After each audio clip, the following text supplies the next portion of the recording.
Ladies and gentlemen, welcome back to another episode of OafDiscussions. I'm your host, Kid Swift. With me today, of course, is Mr. Webb. What's going on? I'm doing good. Hold on, we gotta do the greeting now that we've seen it. Right. So there we go. We in there. You had to. So Shayna and Brent are tied up today, so it's just gonna be me and Webb rolling. We will have a cut-in from them. Yes. For their thoughts on the Black Panther film, which I assume will take up a majority of the show. Yes. Of course. Most likely, yeah, because yeah. I ain't got too much crazy going on as far as this past week. Yeah, as far as the regular life stuff goes. I mean, as far as crazy. Yeah. I mean, just busy at work, obviously, with my field because of specific stuff and because of stuff that happened this week and everything, which kind of tied into the my experience with Black Panther, which was interesting. But we'll get into that. I don't want to give away too much to you. But yeah, so with that said, how do we want to start this? Do we want to just start We're reviewing it? What are we going to do? No, we can still do how our weeks were. And go from Okay, there. all right. So did you want to start or did you? Well, of course. I'll go ahead and start off. It was crazy busy for one at the start of the week. Then it kind of died off, which is usually the way it goes. Fridays are usually not as busy. But, of course, if you guys know, the shooting at the Florida school happened on, what was that? Was that Tuesday? I want to say Monday. I feel like Was that Monday? It might have been Tuesday. Good Lord. Anyways, that happened. And one of the things I've always told people and that we talk about at the station, too, is coming from before working in this field in media and news, and then thinking about before we worked in media and news, and kind of that idea that experiencing, especially events like this on that side. So obviously one of the things that happens in stations with both NBC and I'm assume CBS is the same way, but at least with NBC, they have like a talkback system where they can almost like an intercom in a school or whatever. They can announce stuff and it goes out to every station. So they can come over and be like, NBC National is sending out this story. It'll be up so you can get it for your station for your stories at such and such time. So it's one of those things where in a situation where something like this happens, or something like bad, catastrophic, like this massive thing, you just kind of heard like because you get like the chimes, the NBC, like ding, like that chime. Yeah. And then like he came over and he was like, National will be supplying VO from the school shooting in Florida, blah, blah, blah. Kind of like just gave a few extra little things. And I was like, oh, shit. And then we turned on ABC National, like took over. And then you started to see it kind of like come in as it happened, basically. So we were getting the information and everything as it happened. And it was one of those things where seeing those things firsthand before anybody else, just kind of as they happen, is crazy. It's terrible, obviously. And it's one of those things where you have to, in our business, of course, take it in and then shake it off in a way, for lack of a better term, and then do another story or do something on that story in a way that's good and represents what's going on and also provides people with the information. Because that was one of the things that I saw pretty much across the board, which kind of sucked because it's one of those things where I never thought when I got into this business that the powers that be that were in charge would literally be leading a crusade against the thing that I chose to, the career choice that I made. Right. And it's not even just on that side, on the conservative Trump supporter side. And pretty much everybody, or a lot of people on both sides, have a problem with the media. So seeing all the people like getting upset and stuff, and kind of like pretty much like persecuting, going after all the reporters and stuff that were kind of trying to get information. Then, of course, they were doing it in ways that were kind of, I mean, they were going kind of hard. Right. Which some people do that, some people don't. Some people are just trying to get the story. Some people have no sympathy. Some people just want to get the story and just whatever. I can understand that. I can understand being mad at that, especially in a time of tragedy. But I want people to understand that everybody's not bad or predatory just because this is in those situations. Obviously, when it's something crazy and just a shit show, right? That we still have to get the information. We still have to report on it regardless. And we've been in many situations where we've been at scenes, at shootings, at funerals, at death investigations, period. Right. Where whoever's on the other side, respectively, so and totally expectedly, are upset with the media's presence. Which, if you're in a situation like that where you see something very negative that happened, obviously you're going to be upset about it, or you're going to have issues with it, or you don't want a camera in your face, which we don't do that. Right. Some people do. Yeah. But yeah, it's one of those things where just kind of seeing that's been always a thing with, since I've been in this job, it's changed perspective on a lot of things. And that perfectly plays into kind of my experience on the back end of Black Panther too. But we will get into that. All right. But how was your week, sir? Okay. Well, actually, before I get started, okay. On the topic of reviews, yeah, I don't believe we've came across this before, but on iTunes, we had a review, not the Mama G one. Okay.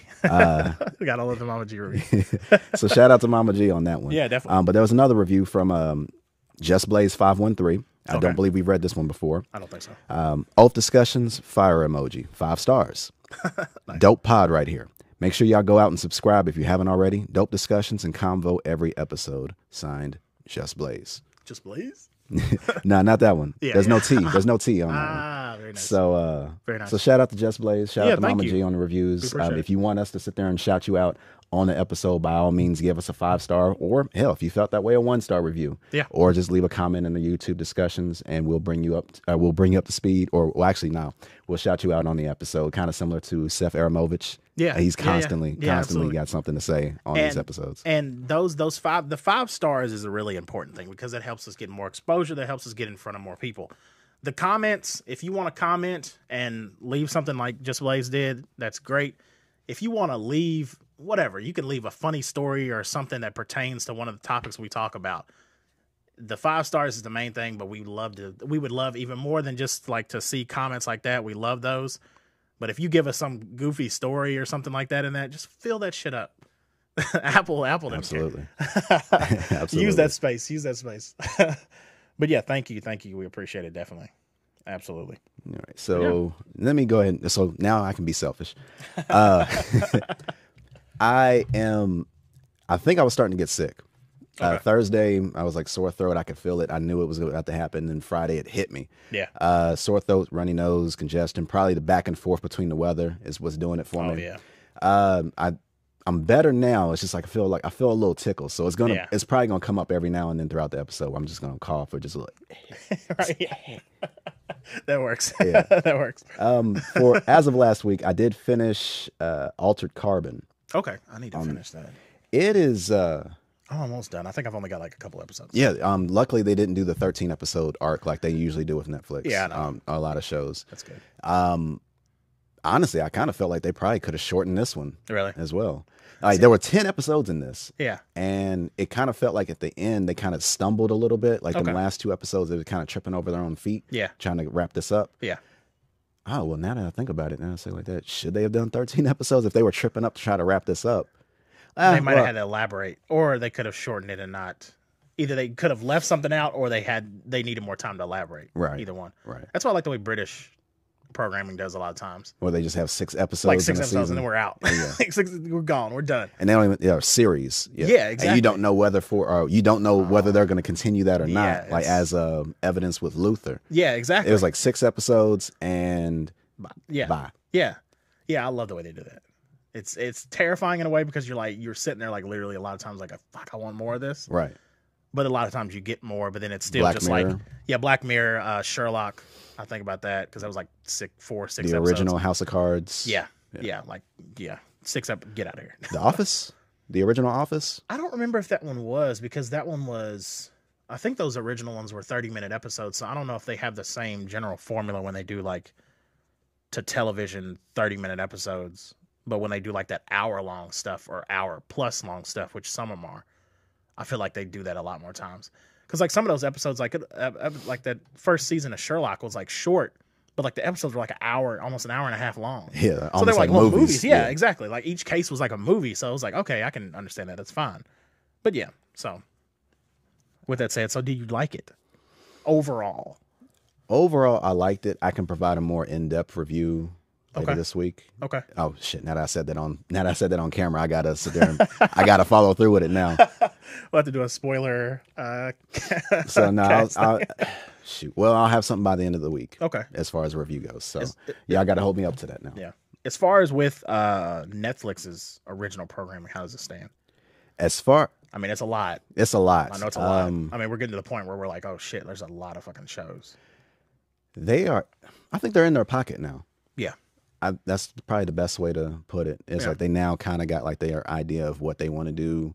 They apparently got the budget for it. Yeah. Obviously with evidence by Altered Carbon, evidence by fucking Bright. Yeah. They're gonna sit there and do another feature film. Yeah. Was it later this year, if I'm mistaken? I think so. I believe so. Later this year. I have to double check that. With all the comedy stuff they're doing, like Chris Rock's new thing, and then the Chappelle stuff, obviously, and right. Yeah, so they've got that freedom and money to do pretty much what they want to, and they're gonna make it back. Yeah, as far as subscriptions and all that. Yeah. So, also that came out this Tuesday for the people that bought the Ultimate Edition of Injustice 2, the Ninja Turtles came out. Yeah, how was it? It's a trip. It's a trip. Seeing it, and like they don't seem out of place, which is even funnier. Yeah, that was what I was worried about at first, but then even from that trailer, I was like, okay, I can see it. Like this looks right. Yeah, they stand out because obviously there ain't too many anthropomorphic characters. That's true. Yeah. In the game. Yeah. But the fact is, they're at least comic book characters. Yeah, they've absolutely. interacted with these people before. Right. Exactly. Was Batman specifically that I know that I remember for a fact that they've actually did a crossover with Batman.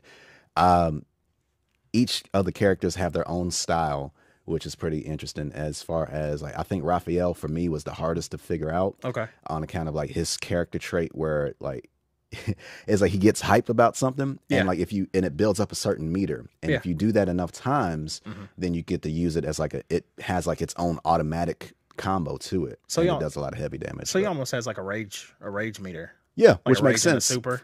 Which makes sense because of Raphael, how he is. Yeah, absolutely. Donatello, he's obviously uses gadgets in his combos. Nice. They each got, as far as that character trait, they each have different special abilities. One pulls the character, one removes any and all projectiles that are shot at you, kind of like a little barrier. Nice. Another one prevents the opponent from jumping, which is very crucial in a lot of combos. That's crazy. They may end up patching that depending on if it's too OP. I was about to say, that's interesting. Yeah, that's interesting. Michelangelo, which is my favorite character, but not. I may have to try him again or a little bit more. Yeah. He uses his character trait as like a skateboard that has different speeds to it. Oh, nice. So he's got like dashes. Kind of. But it's using extent. a skateboard. Yeah, that's so awesome. Which is funny because like he can go super fast, which is he's actually one of the faster projectile type people because of that. Because of that skateboard. Yeah. But there's also a part where you can just kind of have him go slow, like he's like just learning the skateboard. Oh, so like good. he's moving, so he's kind of creeping like this towards the opponent. And then you have a different choice. Like if you're on the skateboard, you can either launch it at the person by kicking it off of them, or you can sit there and just kind of fake them out and sit there and start a combo off of the skateboard. Okay. And then Leonardo, which I think is probably my favorite one so far. Yeah. His character trait is he's able to bring all three of the other turtles with him, and that can mix up into certain combos and stuff like that. Okay, so that's what I was wondering. So do you pick individuals, or do you like pick one and then you can tag into the rest of them? Kinda. Well, it's very tricky because on the versus mode, you actually you can select the box that the turtles are in. Okay. And it gives you 4 little slots to choose whichever character it is. Okay. You remember when I mentioned earlier where it was talking about gear and like equipment that they each have? Yeah. Okay. Now on the multiverse mode, you have a box there, and you have to specifically pick out which loadout you have. Okay. Because if it's the very first character slot, and the weapon choice that you have is the sword or the katanas, then it's gonna every time you automatically select it without specifying which loadout you want it, it's gonna automatically select Leonardo because that's the one that has the katanas. Okay. Now, if you have the loadout that has the bow staff, that's Donatello, nunchucks, Michelangelo, Sai, Raphael, that way. So it's easier to select who you want using the versus mode. You got to make sure you pay attention to what you're doing on the multiverse version, but it will lay it out. It will show the names of each person that you load out when you do it on multiverse mode. Okay, nice. So there's that. Nice. That's awesome. Because I mean, that's one of the few that I can think about character selects that would be perfect for like a tag battle game. Yeah. Because I mean, especially like in even like a hyper game, like something like Dragon Ball Z Fighters, where you have to pick 3 characters. Like if you've got like 3, either like you pick 3 of the turtles, or if you have all 4 of them, right? But then they would have to have like comboed, kind of the way they do. What is it? Android 13? No, 15 and 16. Yeah. 15 and 16. Okay. Because he's not in it.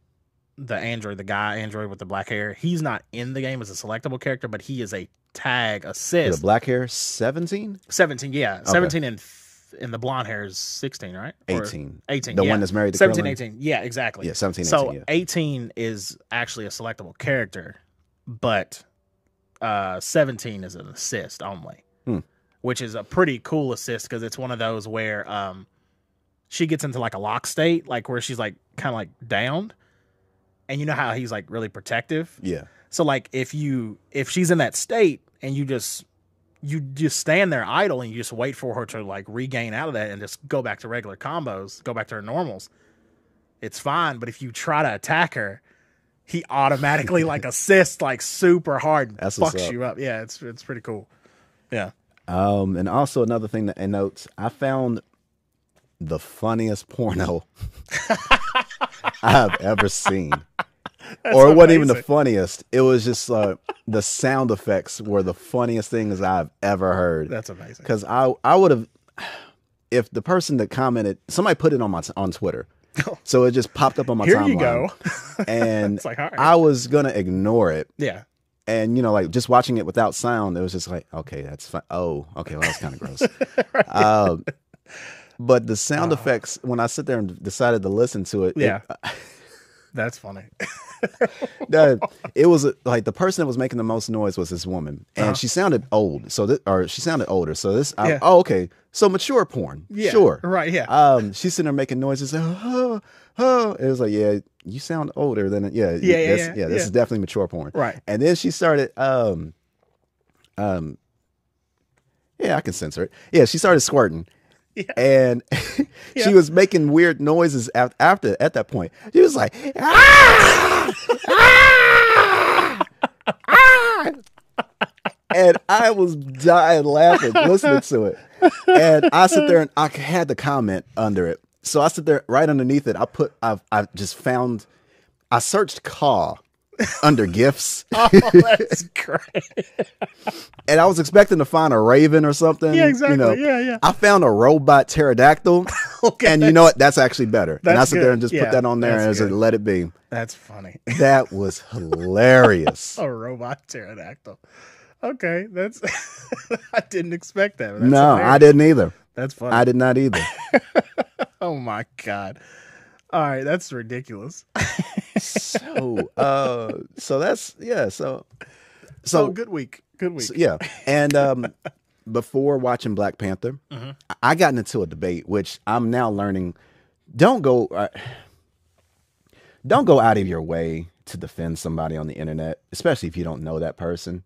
And shout out to Blurred Vision. I mean, they don't know us, but yeah. He or they posted they made a post on Instagram where it was showing basically little kids cosplaying as each character from Black Panther based on those promo posters. Oh, nice. Like T'Challa, like T'Challa was like this with his claws out. Yeah. And there was like a little kid that was dressed up like T'Challa with his claws out. Yeah. Shuri, his sister, with her fist. Yeah. There was a little girl dressed up like that. That's Killmonger with his spear or with his spears or batons or something like that. A spear and a and a little kid with his baton. And then Nakia, played by Lupita Nyong'o, with the chakra, which I didn't even. It blew my mind. It was like, yo, I ain't seen those since Xena. Yeah. And there was a game called Kings of Alamar, which that was like one of the best weapons because you could throw them and they would automatically like cycle back to you, so you could just get in like a juggling, like where you just like they would go through somebody like. Oh, that's wild. Yeah, that is wild. So, And so it was 4 pictures, 4 kids that each cosplay as like those posters, and they had it like the angle and everything just perfect. Yeah. And then Blur Vision sit there posted, "This is why representation matters." Yeah. Actually, let me pull that up so I can read it verbatim, so I don't misquote what was going on with it. And pulling this up now. This is why representation matters. I'm seeing Black Panther in 20 minutes and I'm beyond stoked. Despite having a pretty terrible week, I'm sure the arrival of our new king will lift our spirits. LOL. Shout out to Looks Like Muke for these amazing Black Panther cosplays. These kids crushed it. The school kids dancing at the end of the video are from Ron Clark Academy. This is what it's all about. Influencing the next generation of kids who can grow up saying they've seen a blockbuster level black superhero. More of this. Hashtag representation matters. Okay. Yep. Innocuous. Yeah. You know, it should be harmless, right? Yeah, it should be harmless. But no. But in this day and age, there were a lot of butthurt comments. Okay. About this post, and I don't know why. I should have just ignored it, let it be, report it if it got too crazy. Just report somebody if it got too crazy. Block them if they are just being stupid. Yeah. I don't know why, but I just decided to just reply to a comment when it first came out. Oh, and Michael B. Jordan actually saw that post. This is the first time that he actually acknowledged them. He was like, he liked it, he commented, and I was like, that was a big up for Blurred. So I know they're gonna get hyped on the podcast. That's awesome when they do theirs. Yeah. Okay, so I don't know why, but I decided to reply to this. This person wrote, "Why can't we just enjoy a new Marvel movie together? Why bring race into this?" Somebody else replied before me, "Bruh, everyone can enjoy it. It's just nice for black kids to have characters that look like them in such big movies. I don't see how it affects you in any way." Right. I replied, "Because the movie is clearly about race. Why get so sensitive about being progressive?" Somebody else replied, "It shouldn't be about race. That's the fundamental problem." I replied, "It's not a fundamental problem if you're familiar with the source material. Black Panther has always represented a strong black character that defies stereotypes and the need for Western interference in his nation's development. Right. Why does this offend you?" And then another person. So I walked into a kumite, basically. Yeah, exactly. I fucking knew I shouldn't have did this because a bunch of people is going to come out the woodwork and half-ass say shit that they don't have a response or an argument for. Right. I digress. Yeah. Let me continue. Yeah. Another random person. "It's not about race. It's about superheroes. I've loved Black Panther's comics for years. They're THERE. All right. Ignore that. They're not making the movie for black representation. And it's great that there is a strong black cast, but that's not the point of the movie." The original person that made the post finally got it back to me. "No, it's not. It's a comic book movie. There's no reason to make this movie about race. Same thing with Star Wars, using the popular fan base to get across an agenda." I was wondering what he meant by that. He was like, "Oh, feminism, because Rey is a strong Jedi. Oh, fuck He's like, fuck out of here. They're making feminism a big deal. They're making diversity a big deal. Why can't I get back to my white people from Star Wars? Why can't I get back to my 2 women in Star Wars? Why can't I get back to my 2 minority or my 1.5 minorities with Lando Calrissian and the voice for Darth Vader? I want my cast of Star Wars to look like the snow on Hoth." As white as it can be. That's my impression of what he meant by agenda. Yeah, because the funny thing was I initially thought about Lando, about Gambino. It's like they're fighting words. Back up. All right. So I replied to it, buddy. Yeah. "If you think there's an agenda, you're being too paranoid about what's being said. Black Panther is a comic book movie that still provides representation. Right. The same way that X-Men deals with discrimination, the same way Spider-Man deals with puberty/adolescence, the same way Batman deals with grief. If you want it to just be a comic book movie, by all means, go ahead. Our representation doesn't detract from your enjoyment. Right. And see, Opponent 3. When you, I'm sorry. Go ahead. When you said that, when you sent that initially, I thought that was it. Nope. And I was like, okay, that's a good way to end on this. Yay. No. And then no, it's like Scott Pilgrim versus the World. They just keep numbers. I'm glad you brought that up because we'll come back to that. Okay, cool. So opponent 3 from previous came back. It's not about race. It's about superheroes. Oh no, I just recapped I double screenshot it. My bad. Yeah. Okay. Opponent 4. There we go. Okay. There we go. The movie isn't about race. LMAO. Me. But it is. LMAO. Yeah, right. Like, what are you doing? Opponent 4 So replied stupid. Opponent 4. After the events of Captain America, Civil War, King T'Challa returns home to the reclusive, technologically advanced African nation of Wakanda to serve as his country's new leader. However, T'Challa soon finds that he is challenged for the throne from factions within his own country. When two foes conspire to destroy Wakanda, the hero known as Black Panther must team up with CIA agent Everett K. Ross and members of the Dora Milaje, Wakandan Special Forces, to prevent Wakanda from being dragged into a world war. That is the plot. Only thing about race is the fact that they are black. And if that's all you care about, then that's plain retarded. Note, he spelled than THAN instead of THEN.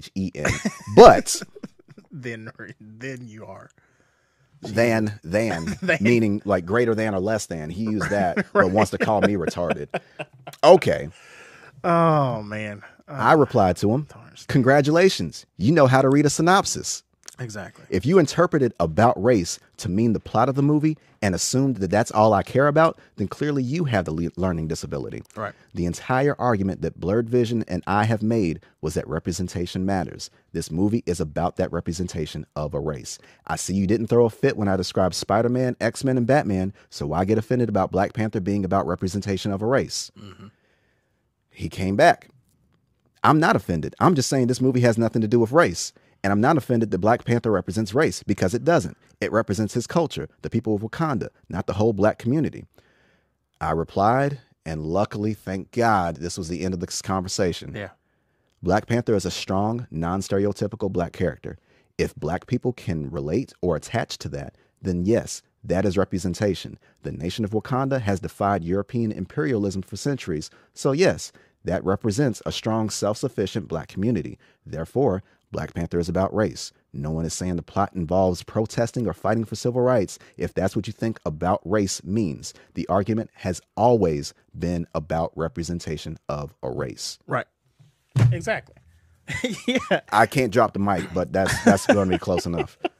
That was the thing that am I in the wrong here as far as what the argument that I made? I didn't mean to cut you off. No. But as far as like from what I put out there, it's like they couldn't provide a stronger argument than it's just a comic book movie. They couldn't provide a stronger argument than it's just fiction. It doesn't really represent black people. Get over yourself. They couldn't provide a stronger point to sit there. They couldn't contradict anything I said about actual superheroes that they gave a fuck about. Right. But they had to throw a fit about somebody getting excited about Black Panther. Yeah. You don't get upset about motherfuckers dressed as stormtroopers for Star Wars. Right. You don't get upset about motherfuckers in capes and wands for Harry Potter. Right. But people are sitting there wearing dashikis or puffing their afros out or getting excited about Black Panther or hashtag Black Panther so lit. Why is that such a fucking problem for you? Right. Let people enjoy shit. It doesn't affect you in any way. It doesn't detract from anything you enjoy about this movie. If you're here from MCU, then by all means, join in. Join the cookout. Exactly. That same cookout that everybody keep trying to throw people in. I'm not going to get into that discussion. That was so. Am I in the wrong? No, I don't think so. I think it was almost like you guys were having two different discussions, but they didn't realize it. Because they kept trying to throw out the same thing. Like you said, the only thing that they had was the whole idea of like, no, it's a comic book movie.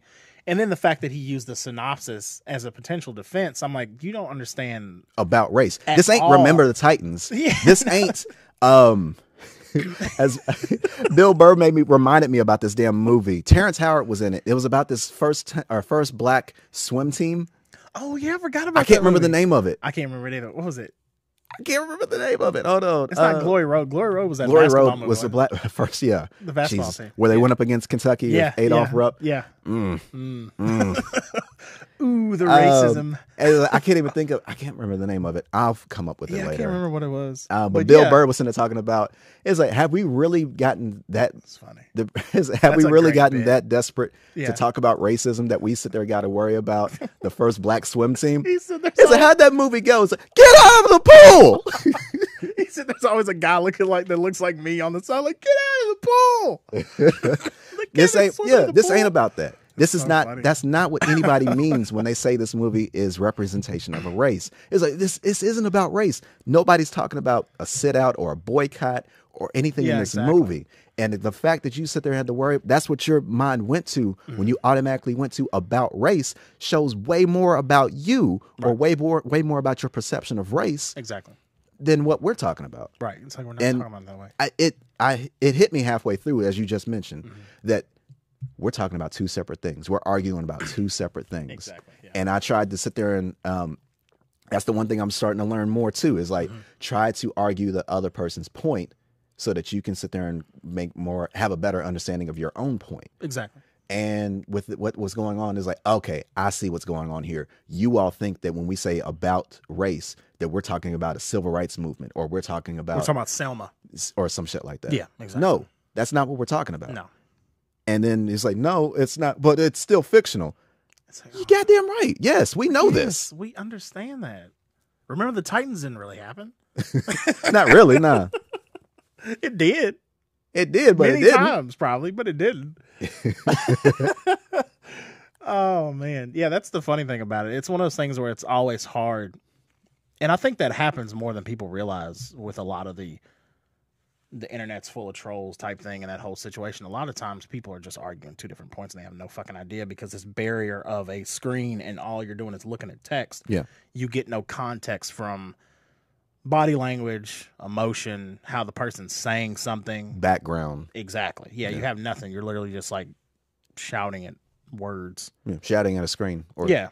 So it makes it difficult. I think that's why a lot of, in those situations, whenever some kind of confrontation happens online, it's because of that. Yeah. But that's why when I had that back and forth with the guy about the IGN thing. Oh yeah, the sexual harassment. The fact that ended the way it did in such a he was like, yeah, that makes sense. Like we were both like, all right, high five. Like, and then we just walked our separate ways. I was like, I can't believe it. Especially on YouTube. Oh yeah, absolutely. So it's and you're either going to get like one of those ingredients where hopefully you have a situation like that where both people are like, okay, I see what you meant. Bam, walk away. Or you're going to get like this where like two people are arguing a different point, or you're going to just be like yelling at somebody who's like, no, I'm louder than you. Like, that's usually what you deal with. But yeah. So yeah, that's kind of the problem with social media is that I'm right. Right. And I'm going to enforce how well I'm right, even if I have no kind of facts to back it up. Yeah.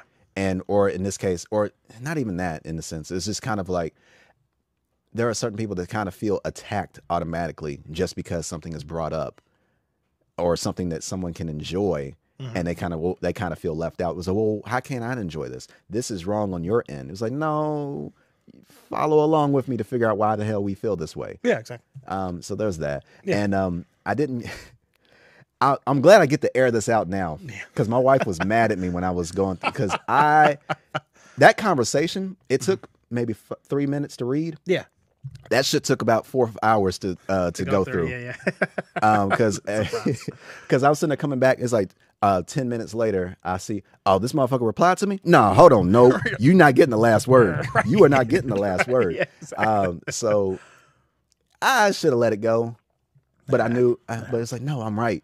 No, but I'm right. This is one of the back to that social media bit. Yeah, and this is an example though of how passionate we are about this movie. Period. Because if it had been something else, a lot of times you probably would have shrugged it off. But it's one of those situations where we feel this movie is important enough that like, all right, we need to understand because even I told that to one of my reporter buddies that I work with. He's white. He's from Denver. Like and nothing against that, but he's told me himself there's a lot Denver, of stuff Colorado. Yeah. The literally squarest state in the country. Right. Yeah. And he's even said to me like a lot of stuff he had zero experience with as far as like other cultures, especially as far as black cultures, until he got his first job in South Carolina. Right. So that was one of the things I said to him after I saw it. I was like, that movie's really good. He doesn't even like comic book movies, but he really wants to see us because he's a huge like fan of like the music and everything. Yeah. And one of the things I said to him, I was like, one of the things like that I want people to understand is I want people to understand what this movie means to us. Yeah. Period. Like, enjoy the movie. It's a great fucking movie. That's what I was trying to get a point to. I was like, it's very, very well written. It's funny. It touches all the notes. It's got good action. It's funny. Like, it has all those jumping ingredients. in now, or? We might as well. All right, then. Yeah. Hey. For the topic break. Yeah. Yeah. I like that transition. But it has all those elements that you would want in any kind of movie, especially of this ilk. Something that is a superhero movie, something that is a blockbuster, something that has all these elements of like, it's heartwarming. You care about the characters. You care about the villain as much as you do the main protagonist. You have times where you laugh. You have times where you almost cry. You have times where you're like screaming at the screen, like, that was fucking awesome. That was crazy. And you're throwing popcorn. Like, it has all those pieces. And it's just on the other side of it, there's that extra piece that it has all those elements. And from the director, yes, all the way through, this movie has such a powerful feeling of culture to it that as black people and shit, as anybody can look at and appreciate. That's the thing. Like, even if whether you're black, white, Asian, I don't give a shit. Like, as long as you can appreciate what is there, take that for what it is. It's obviously going to affect people differently because they have different backgrounds. It's the way shit works. Right. So just appreciate it as a whole. I think it's amazing. Right. I loved it. It was so funny because, like, and this is kind of like doubling back on what I talked about earlier with the stuff at work. If you guys remember last week when I talked about on the show, we had like 4 or 5 shootings in a week. Fuck. Probably 3 out of the 4 of them, I think, were under the age of 20. 2 of them were 15. So you can see how this movie made me very emotional, especially when I was explaining it to my mom. How so? I didn't even realize it was that many in such a short amount of time. Yeah. In a positive way. Because, and I'll tell you exactly when it happened. This is not really spoilers because it's not really a story point. It's just something that happened at the very end. Is it okay? Do you think I can say this? It has nothing to do with story. Well, here's what I'll do. If it involves spoilers, I'll add it to the end, or to the end where we have a spoiler part. In this specific part, it would only give away the fact that somebody is alive at the end. That's it. The same way Infinity War kind of already did? I guess in a way, but it's really the focus is not on anything plot related. Okay. It's just on this point in the story, which I know that the writers and Coogler especially had probably a very integral point in putting this in because I feel it's exactly what it represents and why it hit me so hard. Okay. And that's at the end. That was the part that hit me. I was sitting there like obviously waiting for the post-credit scenes like everybody does. Yeah. But I put my glasses on because I was sitting there and I was like, motherfucker. I was like looking around like everybody left. I was like, oh. Hey, you gonna be a bitch? Yeah, I know. But that was the simple out of the whole movie. We spent the time in this amazing country, this amazing representation of powerful black culture. That was the part that got me because it was the most like clearly symbolic, simple, easy to get across. Like you knew what that meant. Right. And the fact that he didn't say anything too was perfect. Yeah. The fact that he just smiled and looked at him. It was great. And then after that, we got like that great UN sequence, which I won't spoil that too much because it's kind of funny. Okay, then. But then other than that, I mean, there's so many other. I mean, is it spoilers to talk about? I mean, one of my other like parts where, because here's the other thing about this movie that I liked that not even, and it's funny, like all these other pieces around the movie and these simplistic things I think had the most powerful impact. The fact when I was in line for the movie, families were walking up with their grandparents. Probably never seen a Marvel movie, never cared to see a Marvel movie. I'm interested to see, one, the communities that it's bringing out. And I'm talking about like old white people and old black people coming out to see this movie. And I'm interested to see if that carries forward. Because if they're like, oh, grandma, you know, Black Panther, you like that movie a lot. He's going to be in these next movies too. She's like, oh, I might see him. Like they might get more kick on that side of it.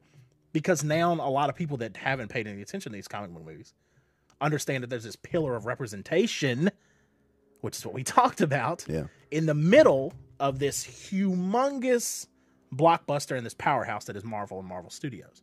So I'm interested to see how that carries forward. Right. The other thing, like I said, there was white people in there, there was black people, there's white families, there was old white people, like old white couple like next to me. And I had that moment, there was a very specific part. Is it a spoiler? I can't say when it happened. I got you. Regardless, I got you on. Okay. So I won't say fix it in post. I won't say when it happened, but I'll say it's the last thing you hear from this character. The last thing you hear from Michael B. Jordan's character is one of the I was like looking around like, fuck, like really? Like he just said it. Yeah. Like they just wrote that in there, and it's like it wasn't over the top. It perfectly represented his character. Yes. And it basically, okay, so Michael B. Jordan's last thing you hear from him is his exact words. You have it memorized? Because I was about to. Get the exact words. Okay, because good old Bailey the Great, shout out to him. Yeah. He put an Instagram post of that line. Now, this tying in, before we give the last words of what he said, the last thing that you hear him say, his character, I think, was very interesting because we had this discussion before the movie came out where we talked about, it's interesting that Michael B. Jordan's character, Killmonger, doesn't have an African accent. They fucking explained that perfect. I mean, they couldn't have done that more perfectly. But I like the fact that on T'Challa's side, he has lived in this Wakanda country, this African country. That's where he's lived at his entire life. He's obviously had exposure outside of that, but that's where he comes from. Right. Michael B. Jordan's Killmonger has the American black representation side. Like literal African American. Yes. Like down to a T. Even that kind of mentality, I think, could be very relatable because he knows his ancestors were brought to this country on slave ships. That was part of his fuel for why he wanted that country to be the kind of iron fist that he wanted it to be, because he felt of it. It almost, his inspiration almost seemed like they need to understand how powerful we are and take us fucking seriously. That's the way it came across. And that was perfectly aligned with him knowing his ancestral background, being an African American. And then on the other side, T'Challa's like, I'm trying to protect my country that I have been in and now am the king of from the jump. Okay. I'm glad you brought that up. Yeah. I'm glad you brought this up. Yeah. Because which is kind of funny. Well, I'll leave this part here for the spoiler part. But as far as with Killmonger, this is the best way to describe it, based on an interview that Chadwick had that Fuquan brought to my attention. Yeah. Killmonger is more an antagonist than a straight up villain. Yeah. And as far as an antagonist it goes, they hinder the protagonist. Yeah.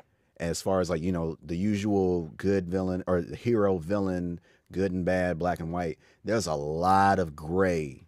Oh yeah. In this movie. Oh yeah. And it's kind of going like, well, everybody's motivations is very clear. it's very understandable. It's not like a take over the world, shoot a light into the sky type of deal. Yeah. As we've come across with a lot of these MCU movies, as with a lot of superhero movies in general. It's kind of like take over the world. Well, he kind of wants to in a sense, but more, but it's not, there's actual reason, there's gravitas to that. Yeah. Now, I really wish they would have expounded on that a little bit more to kind of show Killmonger's upbringing. They kind of did like a little bit of an exposition dump as far as how he got the skills that he has, why he looks like he does with the scars on his body, and like the level. Okay, so the skills and the scars, good. The reason for why he wants to take over Wakanda, explained. As far as what brought him into there, or what made him the way he was from a mental and philosophical standpoint, I really wish they would have expanded on. But I also feel like they wanted to be a little safe and not as controversial. As far as the reasons, because like you could very easily go into fuel as far as with the climate that we got, as far as the reasoning behind Black Lives Matter and all the racial tension that's been going on as of late. They easily could have dipped that in there. They dipped their toe. But you could have maybe put a foot in there. There was pretty much a from him being a kid, I guess he was probably like, what do you think, 10 maybe? In that first, maybe, I would have said like maybe 8. Okay, maybe from like 8 until the military stuff that we got from the CIA guy. That's pretty much where they could have put that extra little bit of information. Kind of like with Jesus, where they show it's like the only stories you catch is when he's baby Jesus. And then all of a sudden, here we are worried about him in the desert you're like, in his 30s. It's like, so hold on, what happened? Or so why don't we ever talk about that in between there? Exactly. Not saying Killmonger is Jesus. No. But, but still. Especially the thing was, like, I thought that, and I think a lot of that could be, like you said, implied or understood by basically the way they wrote it was to respect the intelligence of the audience. The fact that that first part's in 1992. And you can equate what happened. That could have potentially. The thing is, like, I've noticed this from other reviewers that are not American or just not even on this continent to begin with. That part kind of got lost to them. So the only people that were able to pick up on it were more Americans, especially Black Americans. Absolutely. So, I mean, that's why I'm kind of saying, maybe you could have put your foot in it instead of just your toe to kind of give an understanding to those that are outside. Right. Kind of the same way people say, well, I don't understand why this is, or why this is such a race thing. That's what we were talking about. This is what we meant by that. Absolutely. Which is funny. Also, like, honestly, they could have just as easily, depending on the scoring or depending on the score, depending on the perspective that they show more often, they really could have, Killmonger could have just as easily have been a protagonist. Oh yeah, absolutely. If they had switched roles, not as far as backgrounds, if they had kept everybody where they were as far as how they came to be, but just switched the perspective, it could have just as easily been a coming of age story for Killmonger. Could you imagine it? Like if they shot a whole nother movie from the alternate perspective. Like we got to see everything. That'd have been wild. Yeah. That'd be awesome. That would actually, that's one of the few times where that would fucking like really work. Yeah. And as far as the comparisons that people have been making, as far as T'Challa and Killmonger, it's very Charles Xavier, Magneto. Yeah. Oh yeah. Martin Luther King and Malcolm X respectively. Yeah. And this was back when Malcolm X was like that transitional period from being from the street to being the revolutionary that he was now. Now that in between time, he was very radical. Yeah. He was very off the cuff with a lot of his shit. Right. Exactly. And that's kind of where Killmonger was. Yeah. And, had things progressed a little bit further before he came to Wakanda, he probably would have reached that level that Malcolm X had reached, as far as reaching that level of enlightenment, as far as what it means to be Black and what it means to empower Black people, and kind of go from there. Yeah. Which is kind of ironic because Malcolm X didn't reach that level until he went to Mecca. Yeah. And for Killmonger to go to Wakanda, there was a little bit of parallels there, but they each reached that point at different times in their lives. Yeah. So different results that came about. And I was about to say something kind of spoilery, like representation. I don't know if I want to do. Okay, we can. Well, Yeah. Okay then. All right, we'll leave that. I'll say. Yeah, we'll leave that alone. Yeah. Also, this was interesting as far as T'Challa. Like not to say he was like the Batman to Heath Ledger's Joker, where he was just only there because it's a Batman movie, and the real story or the real person of interest is Joker. T'Challa still had his own parts in there, and he actually had a straight up hero's journey. Yeah. From beginning to end. It's kind of almost exactly like the formulaic hero's journey. Dan Harmon constantly brings this up, where it's like a person is in the norm, person has a want, comes across something that dramatically changes their perspective on something, and then makes a decision on what, based on this experience or based on this information brought to them, reaches a new conclusion about who he is and is content. Yeah. And as far as that arc, not to spoil anything, it went with that. It's like he wanted, or this is where he was. Things were going great now that he avenged his father's death. This took place a week after Civil War. Yeah. Yeah. As far as this, the timelines on these movies is crazy, but at least there's a better understanding of this. I'll come to this in a second. It reached this point, Civil War. He did what he needed to do. He found his father's killer. He's able to do what he wants now. He reaches a want. He goes after that want. A revelation comes about that changes his perspective on things. More things change as far as his perspective and his position, and as far as like what do I need to do to be a better person? What do I need to do to be the hero that my country needs, or the hero that I aspire to be? Yeah. Reaches a decision. Final battle. Decision is made. Progress. Consent. Back to where we were. Yeah. And it's just it was crazy to see that as far as that development for him and the development for the other surrounding supporting characters as well. Yeah. Daniel Kaluuya from Get Out. Yeah. Somebody next to me. Well, I forgot to say it. Shanique was sitting next to me, sit there and say he got way outs. It's like he doubled down. He doubled down and went back to the motherland and everything. Yeah. He said, just so y'all know, don't just put me in that same vein like I just hang out with white women. I'm going back home. And so he had his motivations for his character development. It made complete sense. Yeah, absolutely. As far as it didn't click until someone brought it to my attention, where the female characters really propelled a lot of the movie, and not in like a bullshit #feminism type of way, like this one episode of The Flash where everybody was like on bachelors and bachelorettes party. Right. I hate that fucking episode. I'm really not liking this season in general. The worst episode of The Flash so far. It's up there. Yeah. This whole season is trash. That's but I digress. Yeah. They didn't push it in your face or nothing like that. They didn't do a #feminism or it's like we women are gonna do it, or they're gonna do it ourselves. Or none of that shit. No. It was natural. It was straight up just. It seemed like, well, of course. Yeah. The Dora Milaje, point blank period. The special forces / secret service / bodyguards of Black Panther. Yeah. The most fiercest warriors in that country. Mm-hmm.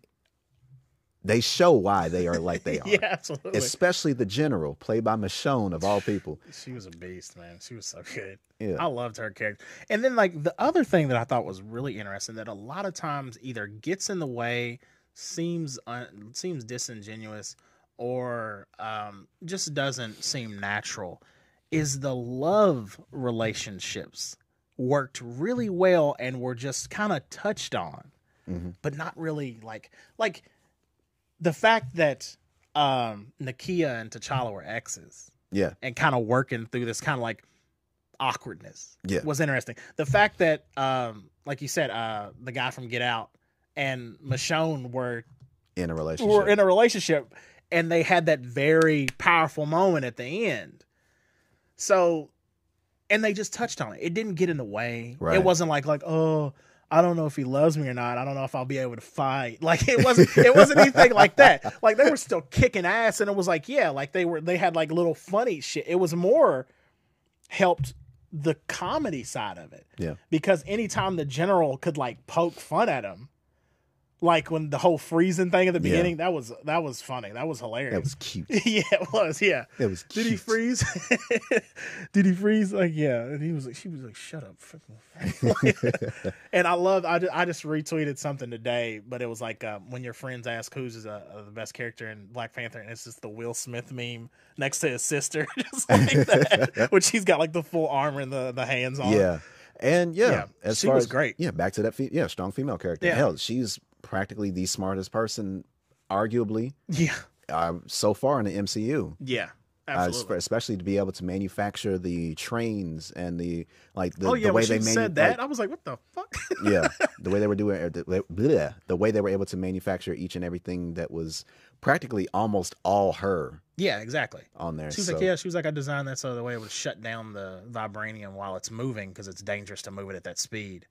And the whole time, what's the name? The CIA guy was just like, oh, I know what's going on. Yeah. He was like, I know what's going on. And the fact that they were just, they're just able to cure paralysis. Yeah. Or just cure just anything and everything. And then just like, that also kind of brings up another point that I forgot to mention as far as the motivations with T'Challa and Killmonger. They actually both had the same goal or have the same intentions. They wanted to open up their borders. As far as like reaching out towards the community, or at least T'Challa came to that realization is like, or or wanted to make that decision as to whether he wanted to or not. Absolutely. Killmonger straight up was about it. Yeah. Oh yeah. But just the wrong way. Yeah. And that's kind of the best part about an antagonist is that they have the right motivations, they have the right intentions, but the wrong way of going about doing it. Yeah. Absolutely. And so there's that, and that also being about representation, you can also kind of see a parallel with America as far as opening up borders. It's like here we are with technology and opportunities, and as far as them trying to limit that, or as far as people trying to limit that and which could literally hamper progress. But I don't want to get political and sit there and worry about little trolls and shit. But no, as far as that parallel, which is also kind of interesting because Thor Ragnarok had a parallel regarding refugees. Right. Yeah, yeah. And so it's kind of funny. It's like, oh, it's just a comic book movie. It's like, no, there's more to this shit. It's like, yeah, so. It's like, here's the thing. That anybody who says it's just something, think about it like this. There are writers, and there are animators or graphic design artists. There's obviously the actors. There's the director. There's the fucking director of photography.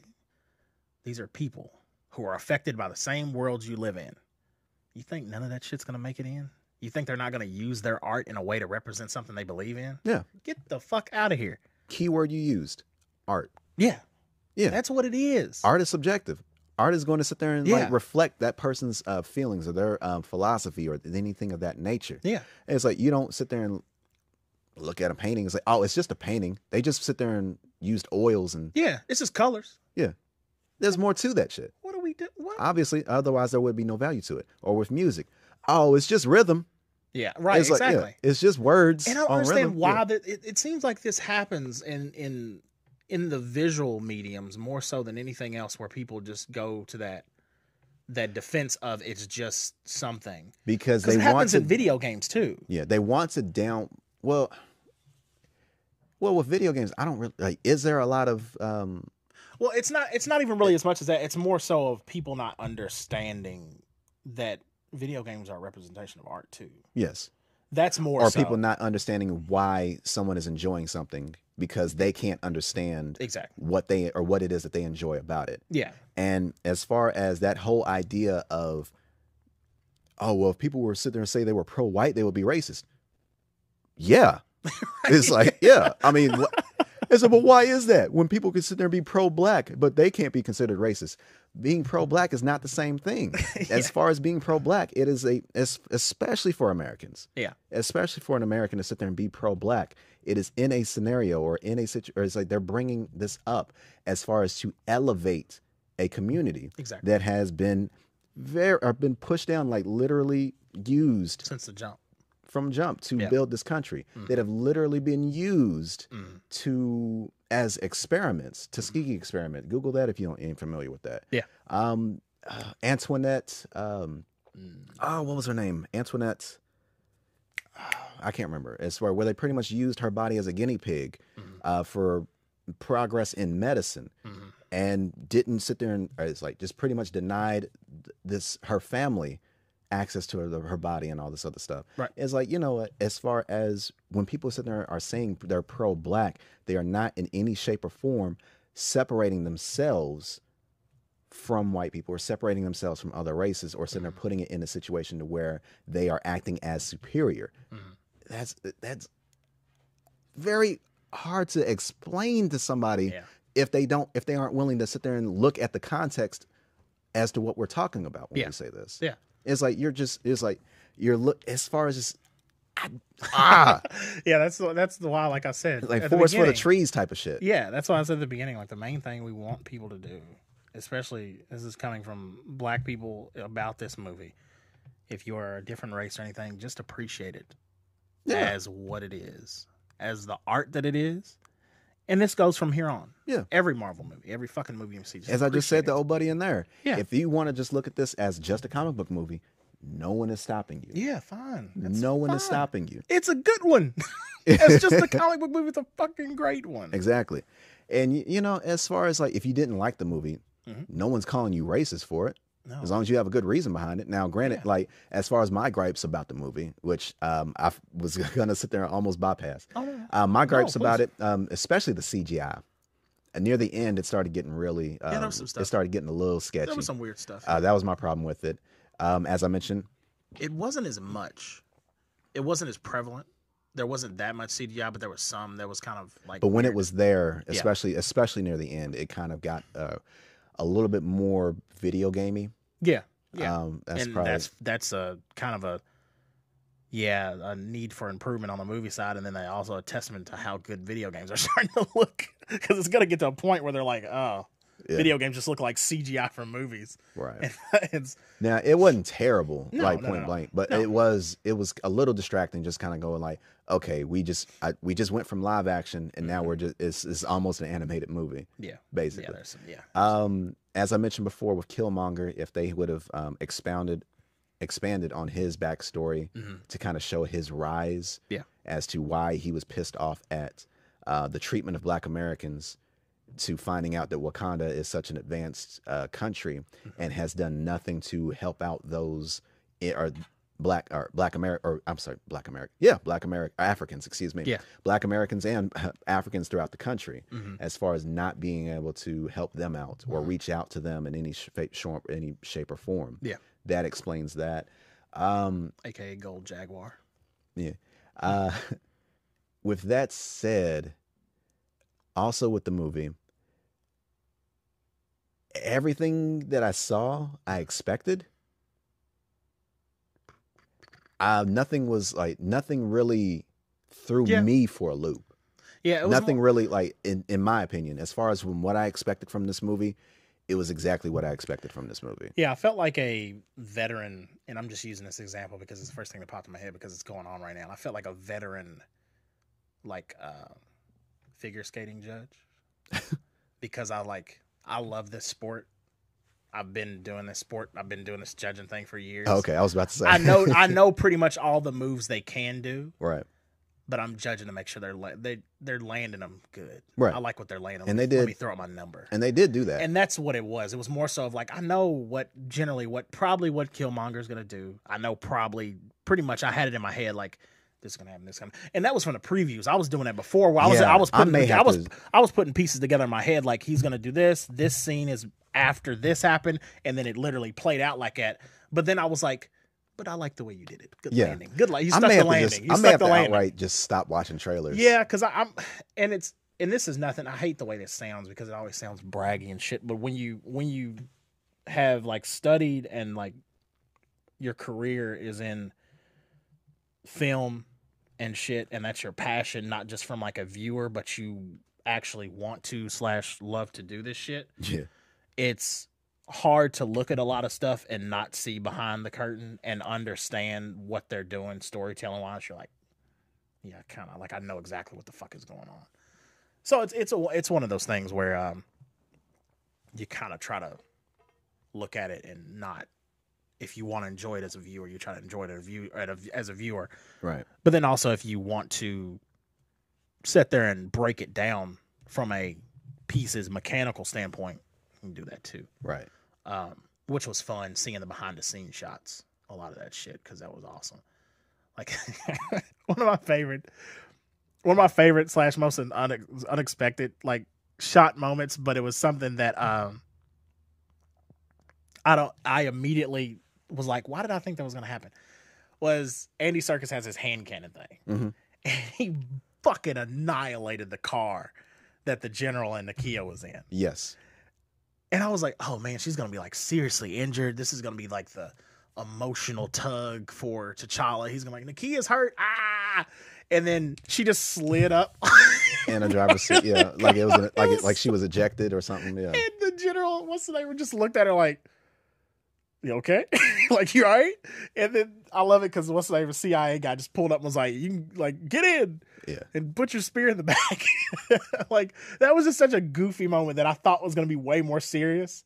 That was kind of goofy, but it worked. Right. It was funny. The fight scene at the beginning I thought was great. That was a good, like, we're going to like, because I kept thinking, I was like, why didn't he? I was like, why didn't he change? Like, change in the bar. But I was like, well, then everybody will kind of see him. Like, I thought he was going to put the suit on in the fucking play and just go nuts. But then I was like, it was good that they wrote it that way. Yeah. Where you kind of let the general go off. Right. And see what she's capable of. And then when you go outside, you get one of the coolest parts when he goes running. Plus, and then you get that badass, like, VR car shit. Plus, this was literally a week after Civil War. Exactly. And people don't fully understand or know Black Panther. Yeah. He's always been in the shadows. Like, yeah. And I mean, granted, after the events of Civil War, I don't think there was any way for the public, well, with the exception of that chase after Bucky. Yeah, exactly. That's the only other instance where they've seen Black Panther in public. Yeah. And that's why he kind of got that reception from the CIA guy initially, where it was kind of like, we don't need your help. Like, why are you even here? Right. Like, type thing. And I also thought it was kind of clever, which is also an interesting parallel from how they always do depictions of Africa. Mm-hmm. When they were talking about the nation of Wakanda, they made it sound like it was a quote unquote, well, they made it sound pretty much like a shithole country. Yeah, absolutely. They showed pictures of people in huts. Yeah. And dirt. Yeah. And a mountain in the back. Yeah, exactly. Not knowing that they live in that mountain in the back. Yeah. And so that's why I love when they like first show and it dip down. It looks like they're gonna crash, and it's just like over. Yeah. So yeah, it's kind of funny how the news people had their own perception of Africa, which is exactly what people thought was going on. Yeah. Which, remember, we had this discussion during Avengers 2. Yeah. When when Iron Man and the Hulk were fighting against each other in the Hulkbuster armor. Yeah. Everybody was looking at, really? That's what it's like. Yeah, they were fighting in Wakanda. It's like, no, that was just like because Cape Town. That was like South Africa. That was like Cape Town. Outside of Johannesburg. Yeah, exactly. Either at or outside of Johannesburg. Right, exactly. And I was like, just because you see it takes place in Africa and you see buildings instead of huts, that doesn't mean that's Wakanda. Exactly. Africa has cities. So Africa has countries with buildings. Yeah, exactly. Yeah, that's the funny thing about it. God, it blows my mind. But overall, liked it. Okay. A lot. So let's do our rating. Okay. Let's do our rankings. Yeah. We have platinum. Yep. We have gold. Yep. We have silver. We have bronze, and we have trash. Yeah. I'm giving it platinum. You're giving it a platinum. Yeah. Okay. Yeah. I am torn between what, as I mentioned before, as far as everything was exactly as I expected it. Yeah. And as far as wanting to know more about Killmonger and this, that, and the other, I'm torn between gold and platinum. Now, it's funny because I was thinking the same, because I was going to say like platinum minus, and it's more so not even what was done, it's what else I wanted. Yeah. Especially like you said with that Killmonger stuff. Yeah. What I will do, unless I change my mind in later episodes, I'm going to give it the shiniest gold that I can think of. You polished the shit out of it. I'm polishing the shit out of that gold. And maybe I'll dip it in. Dip it in vibranium. And I'll put in. Yeah, that should have been the highest ranking we had. We should have had vibranium, then platinum, then gold. Vibranium just dumb. It's a masterpiece instantly. Okay. Well, by that logic, I would not consider this a masterpiece. This is a great movie. Yeah, it is. It just wasn't, for me, incredible. Yeah. This was a great movie, but for me, it wasn't incredible. So I'm giving it the shiniest of golds. Yeah. Not quite platinum. I'm interested to see what's gonna happen, like, because we've seen again from previews, we've kind of seen the part where, like when the first part of Avengers Infinity War, it's gonna like that part where like they're getting attacked by the aliens. I don't fucking know. I forgot what the name of them are. But they're like running through the fields, like in like outside of Wakanda with like Panther and Black Widow's there, and I think Hulk there, and Cap's there. So well, I can't call him Captain America anymore, probably. Right? Yeah. Still. I'm interested to see the timetable, because we obviously got that hint at the end a little bit, but I'm wondering to see how quickly it goes to shit. What's the name shows up, and then these aliens start attacking right outside Wakanda. Yeah, because I'm pretty sure it's probably gonna be something to do with the vibranium. Yeah, they're gonna be like, we need that, right? Which is usually the way everybody is. Yeah. I mean, that's the way. That's the way. What's the name? Oh, I didn't mention as far as like what we were talking about as far as like the cinematography. It was very good, especially the. I guess they called it the ancestral plane. Oh yeah, that was beautiful. Especially that was really good. Yeah. Speaking of which, this is kind of a spoiler. Thanks to that, I'm seeing a lot of parallels between two stories, which are kind of the same: Hamlet and Lion King. And apparently, it's like, is that all? It's like, so anytime Disney's in Africa, they gotta play the Hamlet story, which is ironic. Yeah, which is ironic because I saw they had like one of those previews that they do now before the movies, where it's like you can watch a play at the movie theater. You know, those kind of like have you seen those like at movie theaters? Oh, the Met. Where they do stuff like at the Met. Or well, they're like they've got like they previewed before Black Panther a thing of Hamlet that Benedict Cumberbatch is starring as Hamlet in this play. You can that actually might be kind of good, but it's like one of those where you watch the play in the movie theater. Yeah. It's weird. But yeah, no, that was great. It not reassured me, but reminded me of how good anger sounds in African accents. like the part where he yelled at Forrest Whitaker, he's like, "I am your king." Like that sounded. I was like, "Oh shit!" Like let me hide or something. like that sounds so like that they did a great job with their accents. Which I saw an interview where Chadwick Boseman was talking about that. How he was talking about like. He was like talking about like how young black kids and different just people in general are gonna look at this movie and like look up. So he was like, I had to I got to get the accent right. Like he was talking about like all the stuff he was like working through, like building up to it, like the fighting and then like practicing that kind of stuff. And right. Yeah, it was great. It was awesome. All right. Yeah, I loved it though. I really did. They did a good job. I'm very interested to see how this carries on.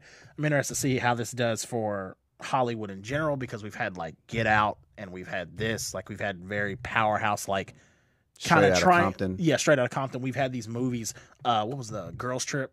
Did very well. We've had these movies that are directly going up against the Hollywood stereotype of a movie, movie based in or focused on black culture on a major blockbuster scale cannot be successful. Right. That shit's basically out. They no longer that excuse is no longer. Yeah, you can't use it anymore. Yeah. So I'm interested to see what that does. And there was an argument about that too. It's like, oh, you guys are worried about if a movie has an all black cast, can't relate. And then somebody replied, yeah, that's called privilege. And it was like, you just walk right into that one. Right, so, exactly. I mean, just shoot the day. Did you want to speak about any spoilers before we get into the next topic? He goes back to the neighborhood where a big story plot piece, and it's like related. It's in California. Yeah. It's in the hood. Yeah. I think, is it Compton directly? Did they say Compton? It's Oakland. It's Oakland. That's which is where the Black Panther movement had a big, exactly. So, hey, tying in. Yeah, that's great. So there's like this really interesting part. He's talking to his sister. T'Challa's talking to his sister. And he's like, she's like looking at this building, which is a big plot point. You'll figure it out. So I'm avoiding spoilers as much as possible. And he's like, she's like, it's condemned. They're going to tear it down. He was like, oh, I bought that building. And I bought that building. And I bought that building. And he was like, a huge step up from Justice League, where Batman was like, I bought the bank. Yeah, like, But anyway. But he bought like 4 or 5 buildings. He was like, this is going to be the location of the first Wakanda Outreach Center. You're going to head up the tech, like education side of it. And, what's her name? Sorry. Lupita's character. Nakia is going to head up like the public outreach side of it. It's great. Perfect. Like that part was awesome. I was like, oh, that's awesome. Like it's a great thing. But then he like turned around and he turned the ship off, cloak.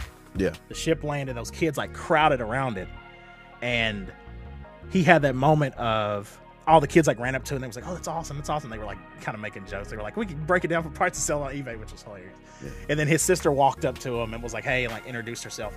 And that kid was like, hey, is that your ship? And he just like looked at him, and then he was like, and who are you? Yeah.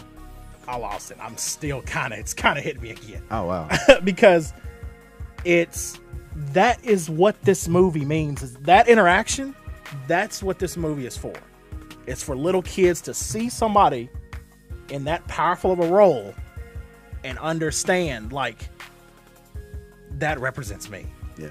You need a hug, bro? I might, man. I got you. I got you after the show. I got you after the show, man.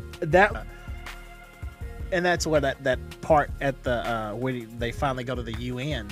Yeah. And that representative like, what can he was like? What can you offer? Yeah, he said, I don't mean to be disrespectful, but like, what can the king of a bunch of poor farmers like do for the rest of the world?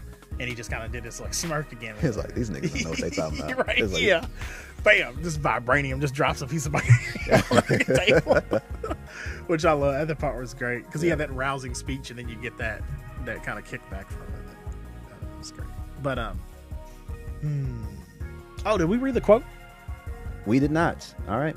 So the quote. So this happens. Spoilers. Run away. Hey. Okay. So the last thing you hear from Killmonger is this quote from him, which I think perfectly represents. There he is. All right. His character. As he lay dying and facing the sunset, Yep. Killmonger said, "Bury me in the ocean with my ancestors that jumped from the ships, because they knew death was better than bondage." Yeah. Like Coogler wrote that on a piece of paper. Coogler wrote that? Well, he helped write the movie, so I just assume he wrote everything, which is terrible. Let me double check. Let me fact check. No, but he was one of the main. He was one of the writers, along with directing. So he did help write. So I wonder, like, I would love to know the rest of the writers. Well, now that you mentioned it, but yeah, so yeah, I'm just giving Coogler credit for the whole writing staff. I know it's just terrible. Sorry, other writers. I know you guys. No, not the creators. Not the creators of Black Panther. We know that's Stan Lee and Jack Kirby. Yeah. So, no. That's funny. it was. Yeah, that was one of those lines where I was like, man, that was. Okay. So written by Ryan Coogler and Joe Robert Cole. Okay, so he did probably have a lot into it. I mean, because when you're writing duo, like you're busting ass. So they did an excellent job, right? Like writing stuff in like that. Right. Well, very powerful. I mean, that's probably, would you say that's the most powerful thing said in the movie? That stuck with me the most. Yeah. As far as said, I think that's got to be. Oh, yeah. Joe Robert Cole was, he's black. So black writers, black director, black cast. Black everything. With the exception of Everett K. Ross. And here's the other thing that made Ulysses it even. Claw. Yeah. Here's the other thing that made me like even happier, like going into Stan Lee cameo. Yeah, the Stan Lee cameo was great. Is they had like a little short like docu thing because I got there like super early. I went to see it like Friday morning.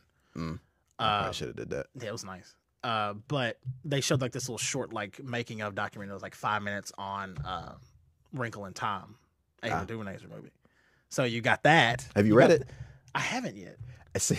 I haven't. I just seen this movie. Like I just started seeing the previews for this movie. And I was like, this story seems. It took me crazy. It took me 2 attempts because when I first watched it or first read it in middle school, I was like, what the fuck is this shit? Yeah. But then I tried reading it again in high school, and I was like, and that's what I think I just needed to mature more. Yeah. And I was like, oh, okay. And then I started getting invested in it and kind of went with it, and I enjoyed it. That was one of my favorite books in high school. And then just to see the change or like what the direction that they're taking for this movie. It's gorgeous. Yeah. Like she shot the hell out of that movie. I mean, her and her DP like shot the hell out of that movie. But yeah, like seeing that like black director, like awesome black director. Ava DuVernay. Ava DuVernay, sorry. And then going into knowing like Ryan Coogler like directed this, it's like, especially for me as someone who decided to major in this crazy shit, it's inspirational. And then seeing the preview for Solo and knowing that the DP is a black guy who's almost like a little bit older than me that's from fucking Louisville. Oh, wow. That's a huge thing. Brendan Young is his name. Oh, okay. He's an amazing cinematographer. He was a cinematographer on Selma. The Most Violent Year. and Arrival. He did Arrival. He's amazing, DP. But he's doing Solo. And that looks awesome. So yeah, it was cool. Yeah, just all around. Enjoyed the hell out of it. Thought it was funny. I thought, what's his name? Fuck. What was the other? Describe him. The other king of the Outcast. Fuck, what was his name? The other king. Oh, Makabe? Yeah, I think so. That sounds. The ones that lived in the mountains, the mountain people. Yes. No, wait. I think Daniel Kaluuya's character was Makabe. Let me double check. Okay. Because he was in the comics as Man Ape, and he used to wear like an ape yeah, that's costume what I and thought. all that Yeah, stuff. yeah. Because he had the ape mask when he challenged T'Challa. Yeah. That's funny. Which that was kind of their thing, and he was funny. What I may end up doing now, if I. Oh, what I may end up doing now, hey, it's a white person saying some shit I don't agree with, or instead of just way out of pocket, just yeah. You're like, oh shit, Jesus. But he was funny. Like I thought his character was. It was cool to see how his character got introduced. Yeah, because that was kind of the thing that kind of got lost. That was the piece. M'Baku, yeah. That was the piece in the trailers where it was like one of those things where you constantly see the trailers and you're starting to mentally piece together the story. Yeah. That was the part that got lost. Initially for me, like when I first saw the story, because I hadn't read the comics. God, I read like one of them forever ago. Yeah. But that was one of the things that got lost because at first when I saw the trailers, I was like, which one's Killmonger? I was like, wait, is he Killmonger or is Michael B. Jordan's? Then I figured that part out. Yeah. And then I kind of started omitting him. And I would see him like in cast interviews and stuff. And I was like, who the fuck does he play? I was like, wait a minute. I know all these characters. And then like he became like this pretty solid integral role. Yeah. And I liked his kind of like arc, that was another classic story arc where it's like get beaten, but then like we kind of need each other type thing. Yeah. And I think it worked out. Almost like a. I wish he was utilized like a little bit almost more. like a Vegeta type no, or I'd say more Piccolo type situation. Yeah, that could work. Yeah. Yeah. I wish he would be utilized more. I'm wondering. Most likely.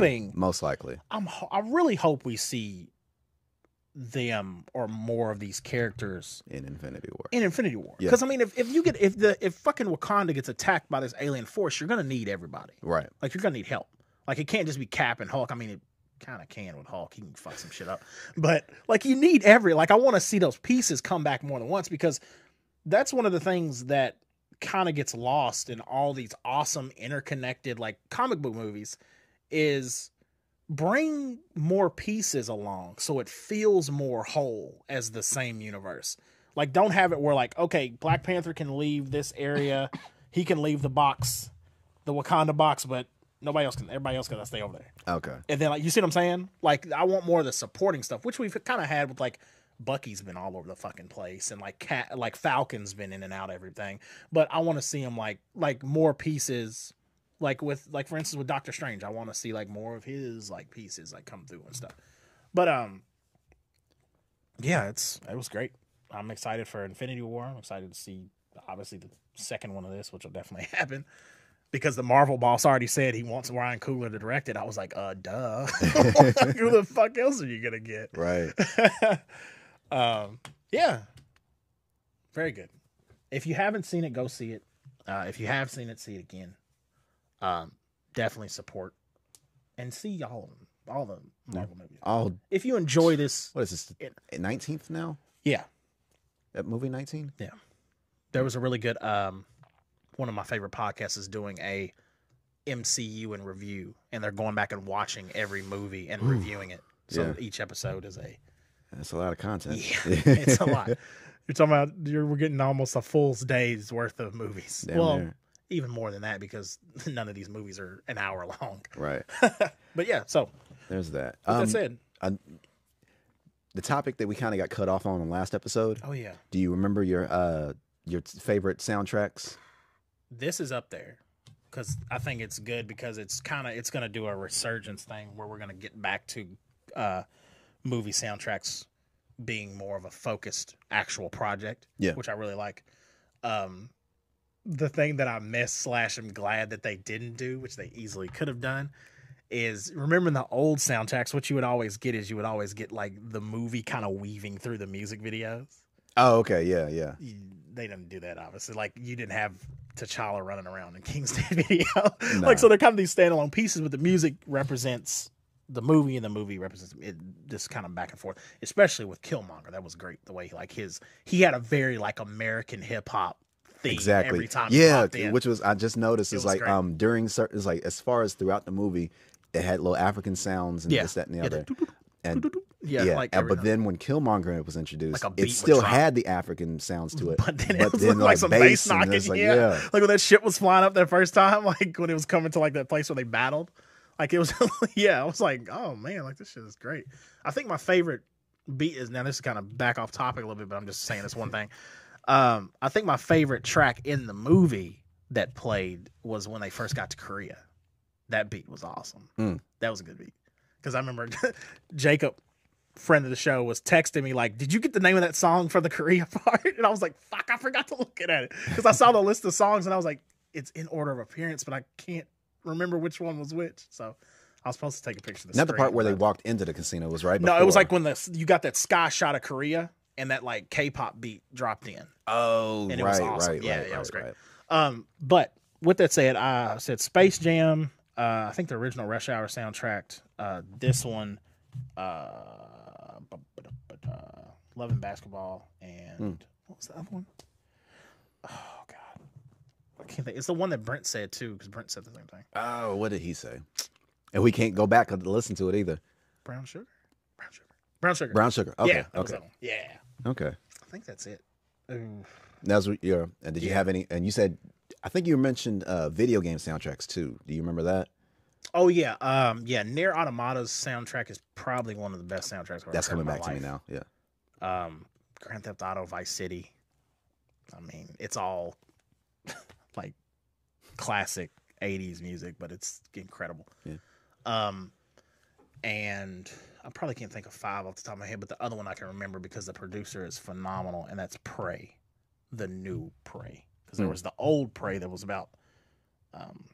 That main character was Native American and it had the butthole doors famously. Oh, yeah. I remember that little demo Prey. that we played back at K-State. The new Prey has a very like electro wave type shit, and it's fucking it's really good. Like the first song you hear in the intro of the game is so fucking good. But Nier's is probably the one that blew me away. Okay. Because it's different. It's not anything genre-wise. In a weird way. It's kind of like, I don't know what this is. Like, this is just for this game, but it's phenomenal. But, yeah, that's the ones I can think of. Okay. As far as video game soundtracks, I had a top 3, but you just reminded me, honorable mention will go to Grand Theft Auto 5. Okay. But as far as my top 3 was Scott Pilgrim, the video game that came out where in relation to the movie. Yeah. I still have it, and that shit was fun. Yeah. Forgot about that. Second place, I put Streets of Rage 2. Yeah, especially that damn, it's like, just that nostalgia just hitting me like every time, especially going through it. And like the very first stage, it sets the stage, and like literally, just how that goes from beginning to end is like, there's not a single one of those I had a problem with. Yeah. I love the beginning. I love the ending. There's some parts in the beginning, the boss battle music where it kicks in for each boss at each level. Yeah. And it's just like, it just kind of gives like a little bit of dread, but at the same time, you sitting there just nodding your head with it. Let me put Halo 1 in there too. Sorry. Okay. I forgot about that. That's good. And my first place, Sonic the Hedgehog 2. Oh, nice. Fucking the casino nights, Emerald Green, or Green Hill Zone. Especially especially both versions of Casino Nights. Have you played now that you've got the PS4? Have you played the new Sonic Mania or not yet? Apparently, it's phenomenal. I've seen, and it's got like really dope remixes of all the old songs. I'll have to check that out. So I gotta look for it now. Yeah, apparently it's supposed to be crazy because they came out with a new Sonic game. Apparently it's garbage, but Sonic Mania apparently is fucking on point. Yeah, from what I remember, that's what I've heard too. Yeah. Now, as far as film soundtracks, honorable mention goes to Big Mama's House. Oh shit! Never thought I would say that. Fuck, I forgot about that one. Yeah, that was never thought I'd say that. about was a Big good Mama's one. house.